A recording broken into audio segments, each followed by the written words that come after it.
Lies are strange things. They rarely appear all at once. Instead, they grow slowly until the truth disappears. And sometimes, the lie becomes your entire life.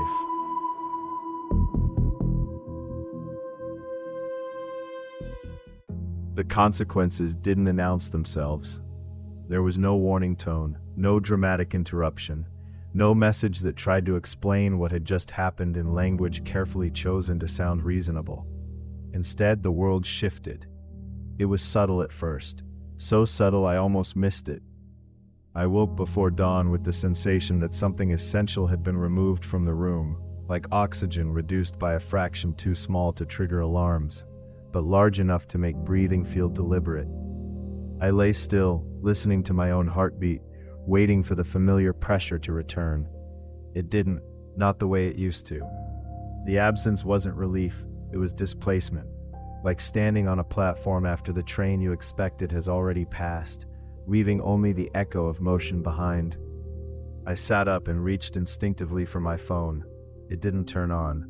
No vibration, no screen glow, no hesitation. Dead, not broken, not drained, just unresponsive.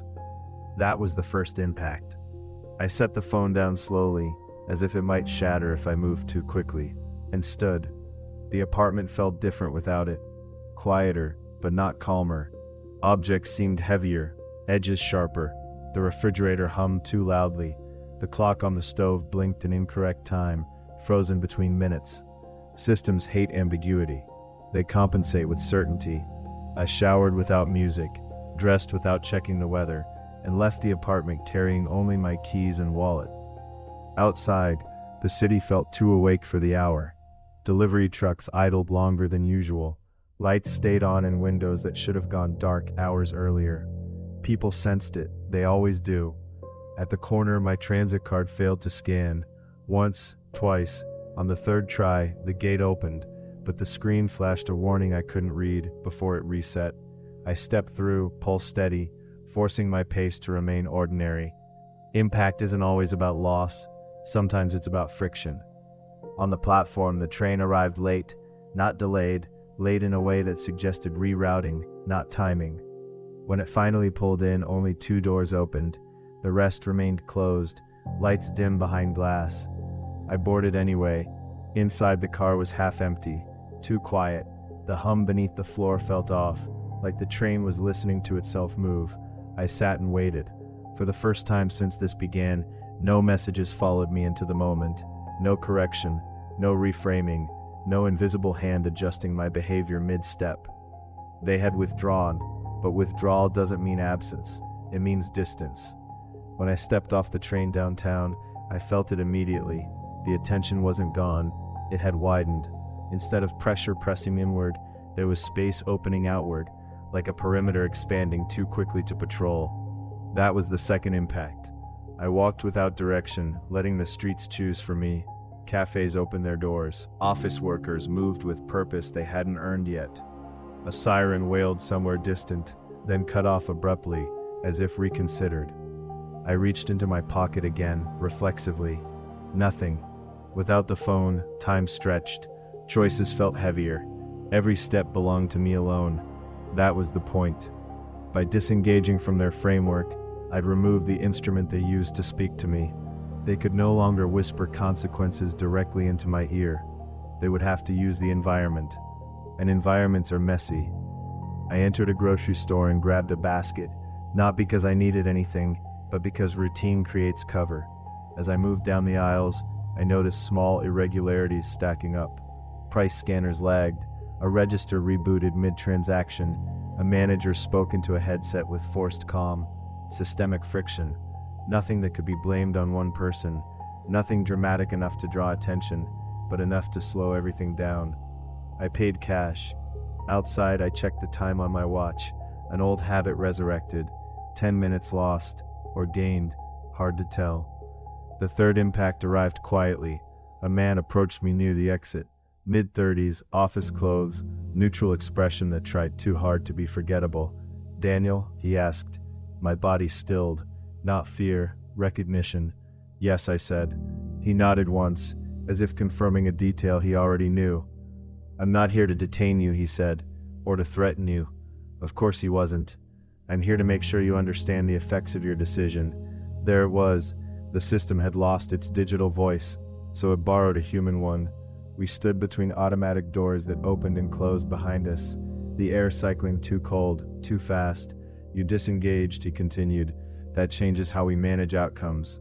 "Who's we?" I asked. He smiled faintly. "A necessary abstraction."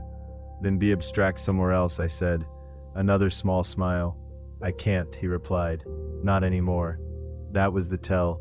They hadn't sent him because they wanted dialogue. They sent him because dialogue had failed. "What happens now?" I asked. He glanced around, not nervously but precisely, noting exits, sightlines, witnesses. "Now," he said, "the system protects itself." "And people?" I asked. He hesitated, just long enough. "People are variables," he said. "Variables can be stabilized." There it was again, stability as justification. I took a step closer, lowering my voice. "You already tried that," I said. "You misfired." His expression tightened, not anger, not fear, concern. "Misfires happen when variables multiply," he said. "You increased variance." "I increased accountability," I replied. He looked at me for a long moment, as if recalculating something internal. "Your phone will remain offline," he said. "Access will be limited, certain conveniences removed." "And Evan?" I asked. Another pause. "Unrelated," he said. "A lie, but a careful one." "What if I don't comply?" I asked. He shrugged slightly. "Then impact will continue to propagate." I nodded. "That's already happening," I said. He studied my face, then leaned in just enough that his voice dropped. "You wanted consequence," he said quietly. "This is what it looks like when the system stops asking." He stepped back, giving me space as if we were strangers who had simply crossed paths. "One more thing," he added. "Visibility won't help you now." I smiled faintly. "It never did," I said. He walked away without another word, disappearing into the flow of shoppers and carts, and half-heard conversations. I stood there for a moment, feeling the weight of it settle. This was the immediate aftermath. Not chaos, not collapse, realignment. The system had shifted from influence to enforcement. Not overt, not violent, but structural. It would make my life narrower, slower, more expensive in ways that didn't show up on bills. This was the cost of refusing their frame. I left the store and walked into the city, feeling the absence of my phone like a missing limb, not because I needed it, but because I understood now how much of the world flowed through it. They had cut the line, but lines can be rerouted. As I crossed the street, blending into the morning crowd, one thought settled with quiet certainty. This wasn't the beginning of the end, it was the end of the beginning. Episode 7 wouldn't be about pressure or negotiation. It would be about living inside the impact, long enough to find where the system was weakest, and whether consequence, once fully felt, could become a weapon instead of a warning. The impact didn't stay where they put it. That was the problem of structures built to control flow. Once pressure is rerouted, it rarely returns to its original channel. It spreads. It finds seams. It tests materials that were never meant to carry load. By mid-morning, the city felt tense in a way I couldn't explain to anyone who wasn't listening for it. Lines moved slower. Transactions took longer. Small mistakes repeated themselves across different places with uncanny similarity, like a stutter traveling through a sentence. The network wasn't breaking, it was desynchronizing. I noticed it first in the places where people trust systems most: banks, clinics, offices that run on quiet assumptions. Doors unlocked when they shouldn't. Screens froze, then resumed without apology. Staff exchanged glances they pretended were about something else. I moved through it all without a phone, without the constant hum of connection that used to smooth over friction. The absence sharpened my senses. I could hear impatience before it became anger. I could see confusion before it hardened into blame. This was what happens when enforcement replaces influence. Influence is gentle, it leads. Enforcement is loud, even when it whispers. I stopped at a cafe near the river and ordered coffee with cash. The barista apologized twice for a delay that wasn't her fault. The card reader had restarted itself mid-swipe. A man behind me sighed loudly, then fell silent when the machine chirped back to life. As I waited, I saw it. The smallest fracture. A manager leaned over the counter and asked the barista to write down orders. Pen and paper. A temporary fix. An old solution for a new problem. That was a tell. When systems revert to analog, it means redundancy has failed somewhere upstream. I took my coffee and sat by the window, watching the river slide past in broken reflections. Water doesn't care about frameworks. It moves around obstacles, not through them. My name came up twice while I sat there. Not spoken to me, about me. I heard it in a low voice from the next table, half hidden by the scrape of chairs. Two men in jackets that didn't belong to the weather, speaking like colleagues who shared a context I wasn't meant to have. Said he'd disengaged, one murmured. Can't trace him cleanly, the other replied. Cleanly, that word again. The network didn't like mess. I finished my coffee and left without looking back.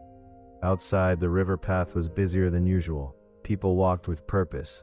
Phones held a little tighter, eyes flicking down to screens and back up again, as if expecting reassurance that never came. I passed a woman arguing with her provider on speakerphone, her voice sharp with disbelief. I'm standing right here, she said. I've been a customer for 12 years. Kept walking. That realization came with a strange relief and a deeper fear. When pressure stops being personal, it becomes systemic. I crossed the bridge and felt the city shift under my feet. Traffic slowed to a crawl. A bus stalled, then restarted with a shudder. The driver's jaw clenched as he pulled back into the lane, eyes scanning mirrors too often. The system had narrowed focus too quickly. In doing so, it had created blind spots. That was the fracture line. I found a quiet bench and sat, letting the rhythm of footsteps and engines settle into something readable. Without my phone, time felt elastic. I could stay here as long as I wanted. I could leave whenever I chose. Freedom, I realized, wasn't speed. It was friction without permission. A man sat down at the far end of the bench, close enough to be deliberate, far enough to be deniable. He wore a cap pulled low, his face mostly shadowed. He didn't look at me. You're not invisible, he said softly.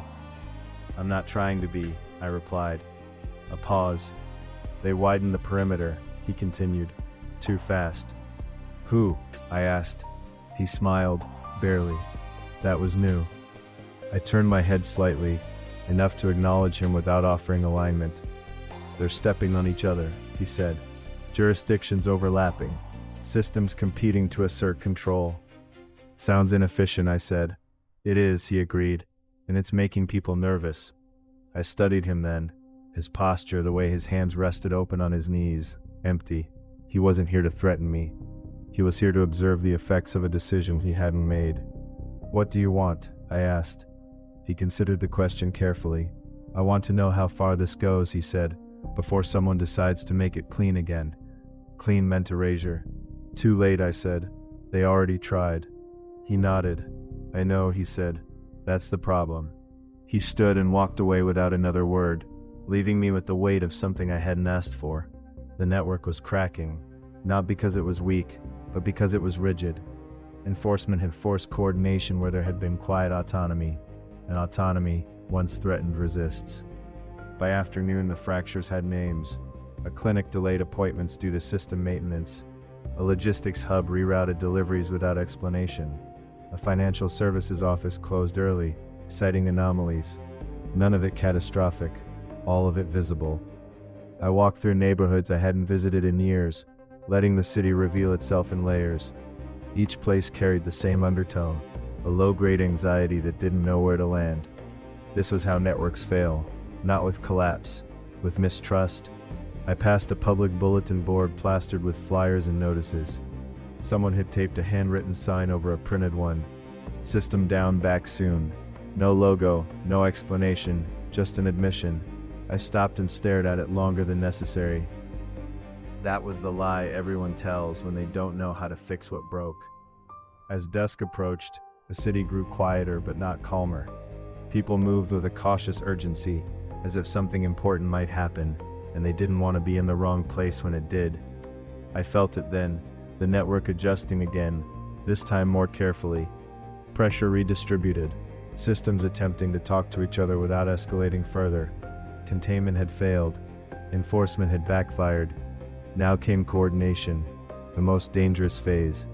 Because coordination requires consensus, and consensus exposes disagreement.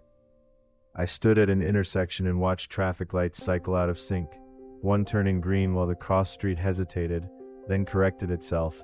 A small thing, almost nothing, but I smiled. That hesitation was the sound of systems arguing.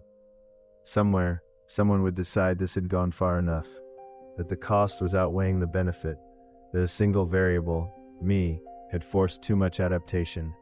They would want a clean solution, and clean solutions always demand sacrifice. As night settled in, I walked home under a sky bruised with low clouds. The air felt charged, like rain without release.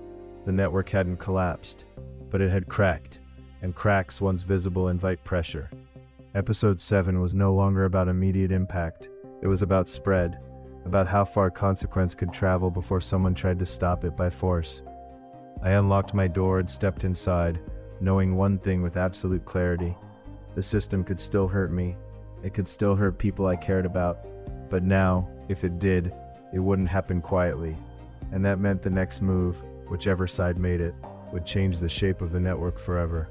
By the time night fully settled, the fractures had learned how to speak.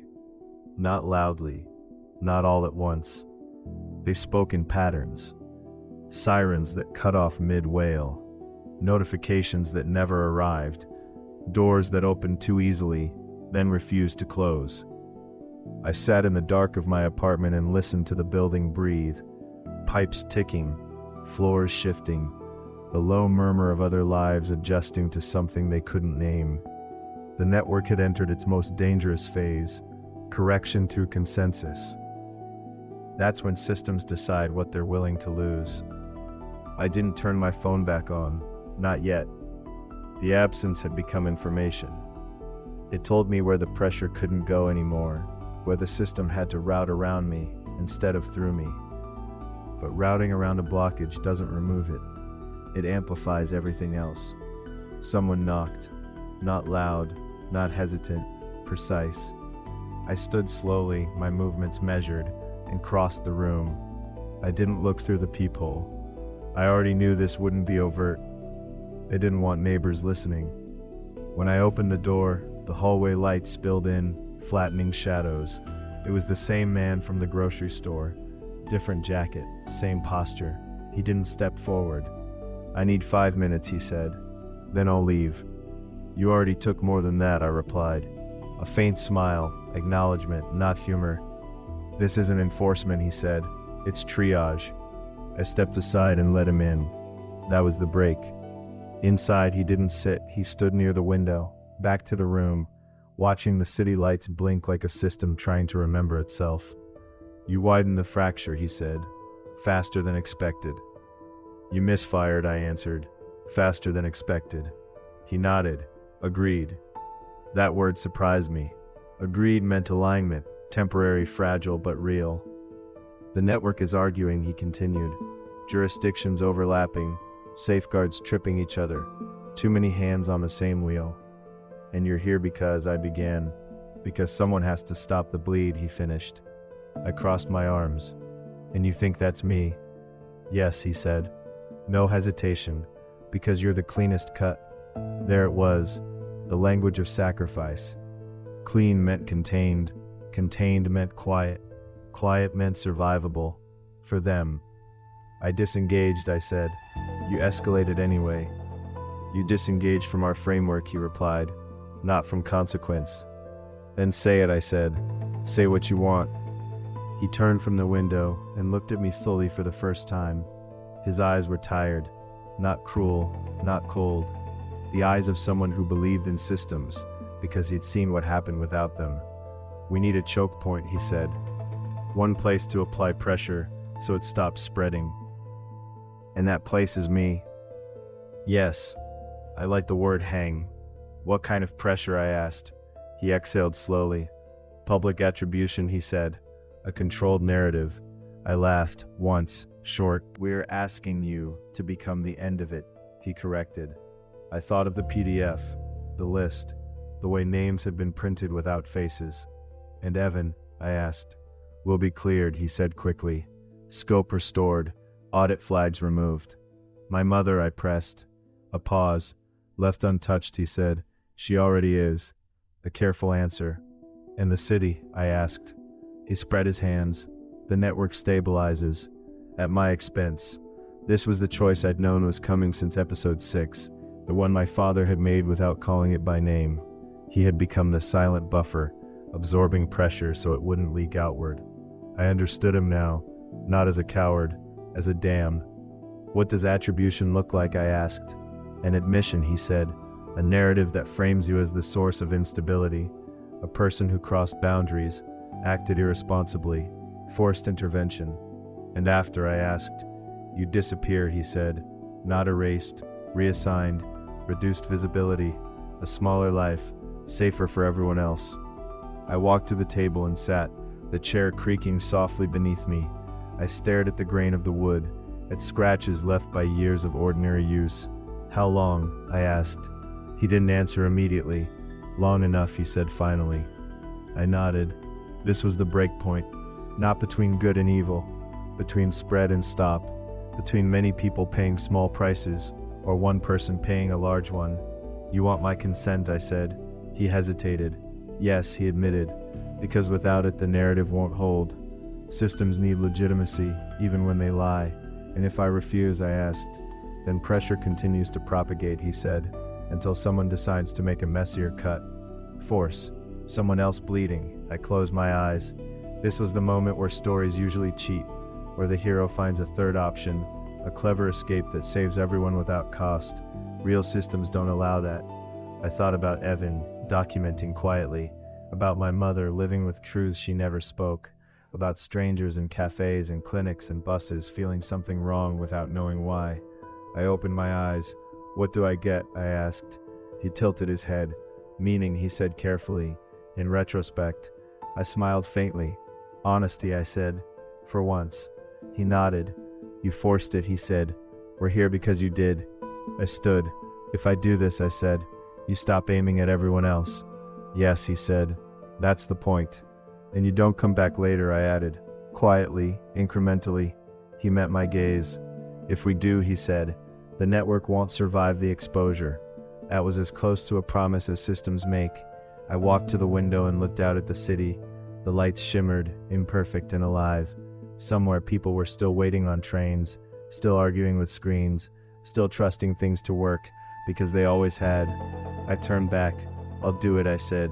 The words landed softly, not bravely, not dramatically, just done. Tension easing from his shoulders. "We'll need a statement," he said. "Written by me," I replied. He nodded.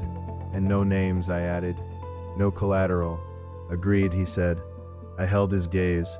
"And you tell whoever's above you," I said, "that this only works once." He smiled then, not faintly, grimly. "I know," he said. He left without another word. I closed the door and leaned against it, feeling the weight of the choice settle into my bones. This wasn't surrender. It was containment, chosen, not imposed. I would become the break point, the place where the fracture stopped spreading. As I slid down to the floor, exhaustion washing over me, one last thought surfaced, clear and steady. Sacrifice doesn't end stories, it redirects them, and if the network believed this was the end of me, then it had already misunderstood what it had created. The statement went live at noon, not with an announcement, not with a press conference. Just a quiet update that appeared everywhere at once. News feeds, internal bulletins, system notices disguised as public interest. It slid into the world the way lies do when they expect cooperation. Effortlessly, I watched it unfold from my apartment, the curtains half drawn, the city washed in a pale afternoon light that made everything look flatter than it should have. I didn't need a phone to know it had begun. I could feel it in the way the building settled, in the subtle release of pressure that moved through the city like a sigh. The network was exhaling. My name appeared exactly where we'd agreed it would. Alone. No accomplices, no structures, No system, just me. The wording was careful, almost admiring in its restraint.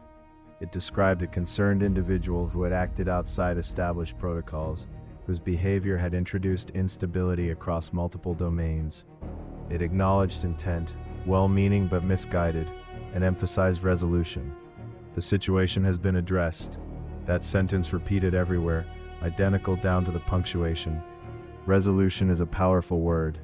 It suggests closure, safety, relief. It hides cost. By mid-afternoon, the city felt smoother. Transactions completed without delay. Trains ran on time. Customer service lines shortened. People stopped looking at their screens with that faint edge of distrust they hadn't known how to name. The network had absorbed the fracture by folding it into me. I sat at the table and read the statement again, this time slowly, not for content but for structure. What it omitted mattered more than what it said. No dates, no specific actions, no acknowledgement of escalation, just a narrative arc with a single node at its center, a person-shaped explanation. I'd become legible. Outside, a delivery truck double parked without consequence. A cafe reopened after an unexplained early closure. Somewhere nearby, a printer hummed to life, spitting out paper with mechanical confidence. Normality returned. That was the first consequence of the sacrifice. The second arrived more quietly. Evan didn't call, he sent an email. Short, precise, and devastating in its neutrality. Access restored, scope normalized, flags cleared, no questions, no commentary. The system had kept its promise, and in doing so, it had erased the context that gave my actions meaning. I stared at the email for a long time before closing it. My mother didn't call either. That was worse. Silence from her meant she'd read something, heard something that reframed the past without her consent. The statement hadn't named her, but it didn't need to. It positioned me as the aberration, the deviation in an otherwise functional story, a child who'd grown into a problem. I imagined her reading it in the morning light, hand steady, face unreadable. I imagined the old reflex, the one that told her silence was safer than clarification. The network had given her an excuse not to ask. That was the third consequence. I opened the window and let the city sound fill the room. Cars passed, someone laughed, a radio played a familiar song from another apartment, the chorus drifting in and out like memory. People didn't want the truth. They wanted the feeling that someone had handled it. By evening, the narrative had settled. Comments repeated the same phrases with minor variations. Unfortunate but necessary. Good that it was caught early. Hope he gets the help he needs. Help, another word that sounds kind until it isn't. I closed my eyes and breathed slowly, grounding myself in the weight of the chair, the grain of the wood beneath my fingers. This was the price of containment by consent. The network hadn't silenced me. It had recontextualized me. I wasn't a threat anymore. I was a cautionary tale. The knock came after dark. Not the same man as before. This one was younger, his movements too careful, his expression neutral in the way people learn when they're afraid of saying the wrong thing. "I'm here to finalize the arrangement," he said. I let him in. He didn't look around. He didn't sit. He handed me a folder, thin, deliberately unassuming. "Visibility parameters," he said. "Effective immediately." I opened it. Relocation options, employment restrictions, communication limitations, not prison, something more efficient. "You'll notice," he continued, "that nothing here is punitive." I smiled faintly.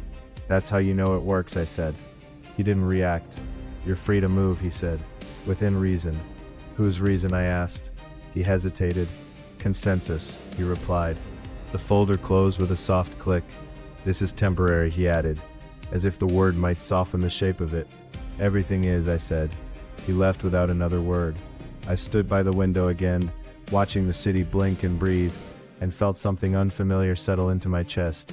Not regret, grief, not for what I'd lost, but for the truth that had been bent so neatly, it now fit inside a paragraph. This was the fourth consequence. Truth doesn't disappear when it's suppressed. It deforms, and deformed truths have edges. They cut in unexpected places.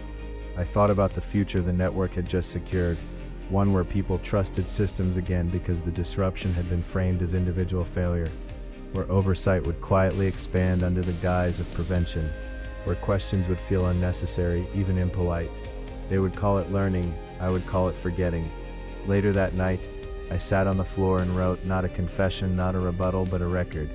Dates, phrases, structures, the way messages had shifted from suggestion to correction to enforcement. I didn't send it anywhere, not yet. The sacrifice had bought time, not resolution. The system believed the story was finished. That belief was its weakness, because stories that end too cleanly invite revision. As midnight approached, the city outside my window fell into a deeper quiet.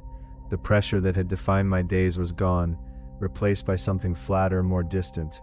Containment had succeeded, at least on the surface. I lay back on the floor and stared at the ceiling, letting exhaustion pull at my thoughts. This was what it felt like to survive by becoming smaller. But smaller doesn't mean gone, it means concentrated. The network had won this round by turning truth into a manageable object. But objects can be moved, reframed, reintroduced when conditions change. As sleep finally crept in, one last thought anchored itself with steady clarity. Sacrifice had stopped the spread, but it had also preserved the core. And cores, once protected long enough, begin to believe they are permanent. That belief is how systems eventually fail. The silence didn't feel earned. That was how I knew it was temporary. After the statement, after the permissions and restrictions were folded into my life with bureaucratic elegance, the city settled into something resembling peace. Systems hummed, schedules held. People moved with the unconscious confidence of those who believed the problem had been resolved. That belief created a vacuum, and vacuums don't last. I spent the morning doing nothing on purpose. No errands, no meetings, no attempts to test the boundaries they'd placed around me. I stayed inside, letting the hours pass without friction, listening to the building's ordinary noises until they blended into something almost comforting. This was the quiet they wanted, a quiet that felt like agreement. I didn't give it that. Instead, I paid attention. Stillness sharpens perception when you don't rush to fill it. I noticed the way light shifted across the wall, how the shadow from the fire escape outside moved a few inches every hour. I noticed how often my thoughts returned to the same question, not what happens next, but who decides when it happens. Control isn't about force, it's about timing. By afternoon, the silence had grown dense, not empty, compressed, like air before a storm that hasn't learned how to announce itself yet. I felt it in my body, a subtle tension in the jaw, a readiness in the muscles that had nothing to attach itself to. This was the dangerous calm, the kind that follows containment and precedes retaliation. I made tea and didn't drink it. I opened a book and didn't read. I stood by the window and watched people cross the street in perfect obedience to the light, their movements synchronized by a system that rarely fails. When systems fail quietly, people don't notice. That's when they're most exposed. A knock came in the early evening, not sharp, not urgent, just enough to announce presence without demanding response. I waited. The knock didn't repeat. That was intentional. I opened the door. No one stood there. Instead, an envelope lay on the floor, plain and unmarked, its edges crisp. No return address, no seal, just paper waiting to be handled. I picked it up and closed the door. Inside was a single sheet. No letterhead, no signature, just a sentence, printed cleanly. We're monitoring secondary effects. Secondary, as if the primary effect, the lie, had already been resolved. I read it twice, then folded the paper and set it on the table. This wasn't a threat, it was a reminder. The system wasn't watching me anymore, it was watching around me. That was the fifth consequence of sacrifice. When you become the official endpoint of a narrative, attention shifts outward, searching for residual influence. Anyone adjacent becomes a potential risk, not because they've acted, but because they might. Silence makes adjacency louder. I sat down and closed my eyes, letting memory drift where it wanted. I thought about the man at the bench, the one who'd spoken in pluralities, about the younger agent with the folder, so careful to call limitation freedom, about the first voice on the phone, confident until it wasn't. They believed the stillness meant success. It didn't. It meant reconfiguration. I stood and paced the room slowly, counting steps. The restrictions they'd placed on me were real, but they were also provisional. They assumed compliance. They assumed fatigue would do the rest. Fatigue can be managed. Complacency can't. Outside, the city dimmed into evening. Lights flicked on in windows across the street, squares of warm yellow floating in the dark. Somewhere nearby, a television played the news at low volume, a familiar cadence of certainty. Nothing had changed, the voice said. Everything was under control. That voice had learned how to lie by omission. My mother finally called just after sunset. Her voice was steady, but thinner than usual, stretched tight around words she hadn't chosen. I read it, she said. I know, I replied. A pause. They didn't ask me, she added. I know. Another pause, longer this time. They made you sound, she stopped. Smaller, I said. Yes, she whispered. I closed my eyes. I'm sorry, she said, for everything I didn't say before. The apology landed softly, not as relief, but as alignment. It told me she understood now, not the details, but the shape of what had happened. They're done, she said, more statement than question. For now, I replied. She exhaled. Be careful, she said. I am, I answered. We ended the call without promising anything. Afterward, the apartment felt heavier, filled with the residue of unsaid truths finally given a place to rest. The stillness deepened, not emptier but more deliberate. This was the pause before response. Systems don't forgive disruption. They absorb it, then study it. They ask not why did this happen, but how do we prevent it from happening again? Prevention requires foresight. Foresight requires rehearsal. That's what the stillness was for. I took the envelope from the table and tore it into thin strips, dropping them into the trash. Not defiance, just cleanup. The message had already done its work. I sat on the floor and leaned against the couch, letting my thoughts slow into something like clarity. The narrative had stabilized. The city had smoothed itself out. People trusted again, too quickly. Trust that returns without explanation is fragile. It fractures differently. As night settled fully, a siren sounded in the distance, longer this time, not cut short. It moved across the city, fading and returning, tracing a path I couldn't see. Motion after stillness. I smiled faintly. The system was preparing its next move, not through me, through the environment, through policy shifts that would feel reasonable, through safeguards that would look like care, through quiet expansions of oversight justified by a story that ended too neatly. This was the moment where vigilance mattered most, not action, awareness. I lay back on the floor and stared at the ceiling, counting breaths, letting the weight of the day settle without crushing me. The sacrifice had bought time, but time doesn't stay neutral. It accumulates in tension. Somewhere someone was drafting language, someone else was reviewing thresholds, someone else was deciding how much pressure was acceptable this time. The stillness was not peace, it was calibration, and when calibration ends, response begins. As sleep finally pulled me under, I held on to one final certainty. Whatever came next wouldn't announce itself as retaliation. It would arrive disguised as improvement, and improvement, when unexamined, is the most dangerous reaction of all. It didn't arrive as force. That was the first mistake I noticed. Force announces itself. Even when it pretends to be subtle, it leaves signatures, pressure points, deadlines, consequences with edges sharp enough to recognize. What came next had none of that. It slipped in quietly, already normalized, already agreed upon by people who believed they had chosen it. The unnamed strike didn't target me directly. It rewrote the space around me. I realized it the next morning when the city felt curated, cleaner, quieter, more efficient than it had any right to be. Signs had changed overnight. Not new rules, clarifications, not commands, recommendations. Screens and shop windows looped public service messages about resilience, safety, shared responsibility. No logos, no agencies named, just a tone. The tone was calm, reasonable, reassuring. That's how you know it's dangerous. I stepped outside and walked without destination, letting the city reveal the contours of the new response. It wasn't enforcement. It wasn't containment. It was something more adaptive, a layer added atop everything else, thin enough to feel invisible, dense enough to shape behavior. People paused longer at crosswalks, conversations softened in public spaces, phones were held a little lower, screens dimmed a little more. Self-censorship doesn't feel like fear when it's framed as courtesy.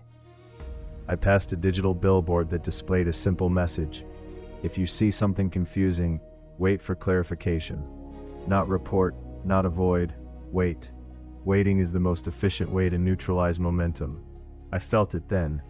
The strike wasn't aimed at individuals.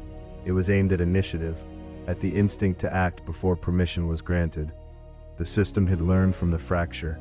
It wouldn't risk another visible misfire. Instead, it introduced friction so soft it felt like common sense. I entered a library and sat at a long table, the same one from days before. The room looked identical. The silence, however, had changed. It wasn't studious anymore, it was supervisory. People glanced up more often. Laptops were angled away from open space. A librarian walked the aisles with deliberate slowness, her gaze resting a beat too long on each screen. No confrontation, just presence. That was the strike, a pressure without a source. My mother texted. Not a question, not a concern, a link, no comment. I opened it on a public terminal, careful not to log into anything personal. The page was a community advisory, unbranded, unsigned, about navigating uncertainty. It encouraged patience, discouraged speculation, warned against unverified narratives that could destabilize communal trust. The language was elegant, soothing, total. Truth wasn't being denied, it was being deferred indefinitely. I closed the browser and sat back, feeling the shape of it settle. This was what came after sacrifice. After the system realized it didn't need to punish to win. It just needed to slow everyone else down. Outside, the river moved as it always had, indifferent to advisories and tones. I followed it for several blocks, watching reflections ripple and break. Water teaches a lesson systems hate. Resistance doesn't always look like opposition. Sometimes it looks like flow. I noticed the second signal near the transit hub. A new sign, temporary, laminated, taped at eye level. Expect delays. Thank you for your understanding. Understanding had become a currency. The strike had no name, because names invite debate. Debate invites sides. Sides invite fractures. This response invited agreement by default. Who argues with patience? Who resists reassurance? I felt a flicker of anger then, not at the system, but at the elegance of the move. It had absorbed the lesson of the breakpoint and evolved. It had stopped trying to be right and started trying to be accepted. Acceptance is harder to fight. I returned home before dusk and found another envelope at my door. Different paper, thinner, almost translucent. Inside a card. No text on the front. On the back, one sentence. We're implementing safeguards informed by recent events. Informed, not caused. Language that erased lineage. I didn't tear this one up. I placed it beside the others, artifacts of an architecture that preferred implication to declaration. That night, the city grew unusually quiet. Not asleep, muted. Sirens were rarer, traffic lighter. The television across the hall played at a lower volume than usual, as if the building itself had agreed to keep things down. I lay on the floor and stared at the ceiling, counting breaths, letting the truth assemble without urgency. The unnamed strike wasn't a blow, it was a veil. It didn't stop action, it made action feel impolite. It didn't suppress truth, it labeled truth as premature. This was the system's most refined response yet. No villains, no heroes, just guidance. I thought about Evan, about how documentation thrives in quiet, but dissemination doesn't. About how records can exist without impact if the environment discourages movement. About how my sacrifice had taught the system it didn't need to isolate people anymore. It could isolate impulses. That realization brought a different kind of fear. Not sharp, not immediate, but enduring. The kind that outlasts outrage. Because veils don't tear easily, they're lifted slowly, patiently, by people who refuse to confuse calm with safety. I stood and turned off the lights, letting the apartment sink into darkness. In the quiet, I could hear the city's deeper rhythms.